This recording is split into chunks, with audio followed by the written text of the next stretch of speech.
ముచ్చట చూసుకుంటే ఏందని పార్టీ నుంచి ఎవరు మీరు బయట మీటింగ్లు పెట్టుకోవద్దు, మీకేం కావాలని నేను ఇస్తా, సర్పంచ్ ఎన్నికల ముందు కొత్త స్టాండ్ చేయకండి. నేను లేక ఏదో సీనియర్లందరినీ ముంచి పిసిసి చీఫ్ పదవి తీసుకొని రాష్ట్రంలో కింద మీద పడి యాండ మూలన పడి ఉన్న కాంగ్రెస్ పార్టీని లేపి ఈరోజు గెలిపించుకొని రాష్ట్రానికి నేను ముఖ్యమంత్రి కావాలా వద్దా అనుకున్న ఢిల్లీలో పోయి డిసైడ్ చేసుకొని నేను ముఖ్యమంత్రి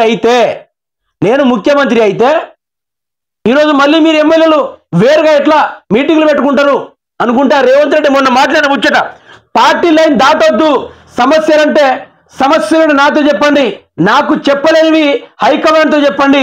సిఎల్పి మీటింగ్ లో ఎమ్మెల్యేలతో సీఎం రేవంత్ రెడ్డి. సిగ్గుందా ఆయన ఎవరికైనా? నాయకుడు అంటే ఎట్లుండాలి? మీరు ఎవ్వరు గీత దాటినా కూడా మీ తాడ తీస్తా అనుకుంటా చెప్పిన నాయకులను చూసినా. నువ్వు కూడా గీత దాటితే ఈ యొక్క పార్టీ లైన్ క్రాస్ దాగలరు.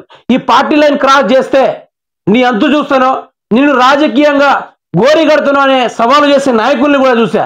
కానీ ఇక్కడ ఏమంటున్నాడంటే, పార్టీ లైన్ దాటొద్దు, సమస్యలుంటే నాతో చెప్పండి, నాకు చెప్పలేనివి ఏమైనా ఉంటే హైకమాండ్తో చెప్పండట. అంటే ఈ రాష్ట్రాన్ని శాసిస్తున్నది రేవంత్ రెడ్డి కాదు, రాహుల్ గాంధీ. అంటే రాష్ట్రం నుంచి వచ్చే నిధులు ఏవైతే ఉన్నాయో రేవంత్ రెడ్డి అవన్నీ పట్టుకోపోయి ఎవరికి ఇస్తున్నాయా అంటే సోనియా గాంధీ కుటుంబానికి, రాహుల్ గాంధీ కుటుంబానికి ఇస్తా ఉన్నాడు. ఎందుకు తెలుసా మిత్రులారా? అట్లా ఇస్తేనే మరి ఈయన పదవి ఉంటుంది, లేకుంటే ఊసిపోతుంది. రాష్ట్ర సంపదని, ఈయన చేసుకొచ్చే అప్పులని, రాష్ట్రంలో అంతో ఇంతో మిగులు బడ్జెట్ని తీసుకెళ్లి రాహుల్ కాళ్ళకి ఊడిగం చేస్తా ఉన్నాడు. రాష్ట్ర ప్రజలకు ఇది అర్థం కావాలి. నాయకుడు ఏమనాలి? సమస్యలు ఏమైనా ఉంటే నాతోనే చెప్పాలని చెప్పాలి. కానీ నాతో చెప్పుకోలేని సమస్యలు ఏమైనా ఉంటే పోయి హైకమాండ్తో చెప్పని అంటాడు. ఇది రేవంత్ రెడ్డి 3 రంగుల జెండాలు బట్టి సింగమోలే కదిలినాడు అనేది పాట మాత్రమే. ఈడ ఊడింగం చేస్తా ఉన్నాడు, కాళ్ళు పడతా ఉన్నాడు. ఢిల్లీకి పదే పోయేది ఎందుకు అనుకుంటున్నారు? రాష్ట్రం నుంచి ఎంతో కొంత మిగులు బడ్జెట్ వస్తూ ఉంటే, రాష్ట్రంలో పన్నులు వసూలు అవుతూ ఉంటే, రాష్ట్ర ప్రజల కోసం కానీ రాష్ట్రంలో ఉద్యోగుల కోసం కానీ రేవంత్ రెడ్డి ఎక్కడ కూడా పైసలు పెట్టలే. అవి తీసుకెళ్ళి ఏం చేస్తున్నాడయ్యా అంటే, సపరేట్ మీటింగ్లు పెడితే జనాల్లోకి తప్పుడు సంకేతాలు, స్థానిక ఎన్నికలకు సిద్ధం కండి, పార్టీ పరంగా 42% రిజర్వేషన్ అమలు చేద్దాం. ఇక ఇక్కడ నేను అసలు ఈ వార్త చేయడానికి గల కారణం ఏంటంటే, ఒకటి రేవంత్ రెడ్డి చేతిలో పవర్ లేదని, రెండోది స్థానిక ఎన్నికల్లో ఎక్కడ ఓడిపోతారనే భయం, ఎక్కడ ఓడిపోతానేమోనని భయం. ఏ విధంగా ఉందంటే 90% పంచాయతీలను ఏకగ్రీవం చేసే బాధ్యత ఎమ్మెల్యేలేదే. ఇది అసలు ముచ్చట. రేవంత్ రెడ్డికి వణుకు పడతా ఉంది. ఎందుకయ్యా అంటే, ఇన్ని రోజులు కేసీఆర్ని తిట్టి ముఖ్యమంత్రి అయినావు, మళ్ళీ కేసీఆర్ని తిట్టి ఎంపీ ఎలక్షన్లు కూడా గెలిపించుకున్నావు. ఇప్పుడు మళ్ళీ ఇంకోసారి కేసీఆర్ తిడదామంటే ప్రజలు ఊరుకుంటలేరు, ప్రజలు ఒప్పుకుంటలేరు. తిట్లన్నీ రివర్స్ యూటర్న్ చేసుకొని మళ్ళీ రేవంత్ రెడ్డికే చేరుతా ఉన్నాయి. ఆ బూతులన్నీ ఆయనకి చేరుతూనే ఉన్నాయి. ఇక భయం పుట్టుకొచ్చింది, వణుకు పుట్టుకొచ్చింది. స్థానిక ఎన్నికలు ఎక్కడైనా కాంగ్రెస్ పార్టీ అధికారంలోకి రావాలి కానీ, వ్యక్తిగతాన్ని చూసి ఓట్లు వేయాలి కానీ రేవంత్ రెడ్డి 90% స్థానిక ఎన్నికల్లో ఏకగ్రీవం చేయని మనం అనుకుంటా రేవంత్ రెడ్డి మాట్లాడుతూ ఉన్నాడంటే, ఎక్కడో జరిగిన ఒక భయం అయితే మొదలైంది రేవంత్ రెడ్డికి. అయిందా కాలేదా? గజ ఒడుకు ఉడతా ఉంది రేవంత్ రెడ్డికి. అందుకనే 90% పంచాయతీ ఎన్నికల్లో ఏకగ్రీవం చేసుకునే బాధ్యత ఎమ్మెల్యేలని చెప్తా ఉన్నాడు. అంటే మూటలు తీసుకెళ్లి ఆ యొక్క సర్పంచులకు ఇస్తా ఉంటారు. ఇది ఒక ప్రెస్టేజీ. బీఆర్ఎస్ పార్టీకి ఇటు కాంగ్రెస్ పార్టీకి జరుగుతున్న పోరు యుద్ధము. ఇది మీకు కూడా అర్థం కావాలి. కొంతమంది నా దగ్గరకి పైరవుల కోసం వస్తున్నారు. ఎలాంటి పైరవులు తన దగ్గర నడవని సీఎం స్పష్టీకరణ మీరు ఒకటి తెలుసుకోవాలి. కొంతమంది నా దగ్గర పైరవీలకు వస్తున్నాడు. ఒకటి, పైరవీలు చేస్తున్నాడంటే ఆయన చేస్తున్నాడని తెలిస్తే కదా పైరవీల కోసం వచ్చేది రాందో తెలిసేది. పైరవీలు చేస్తున్నాడే కదా.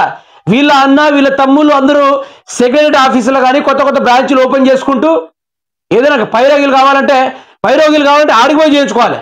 పోయి రేవంత్ రెడ్డిని అడుగుతారా? ఇప్పుడు ఇంకమా ఆయన ముఖ్యమంత్రి అయ్యా, మీరు అట్లా డైరెక్ట్ వెళ్ళిపోతే అదేం బాగుండదు. అదే ఇక్కడ చూసుకోవచ్చు మీరు.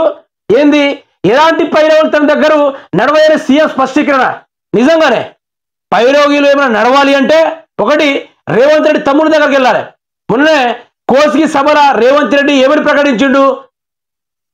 ఇక్కడ ఎమ్మెల్యే నేను కాదు, కొడంగల్ గెలిచింది నేను కాదు, మా అన్న తిరుపతి రెడ్డి, మీకు ఏం కష్టం వచ్చినా కూడా తిరుపతి రెడ్డి పోయి గెలవండి, ఆయన మాత్రం పూర్తి స్థాయిలో మీ సమస్యను పరిష్కరిస్తారని రేవంత్ రెడ్డి బహిరంగంగా సభల చెప్పిన సందర్భాలు కూడా మనం చూసిందే.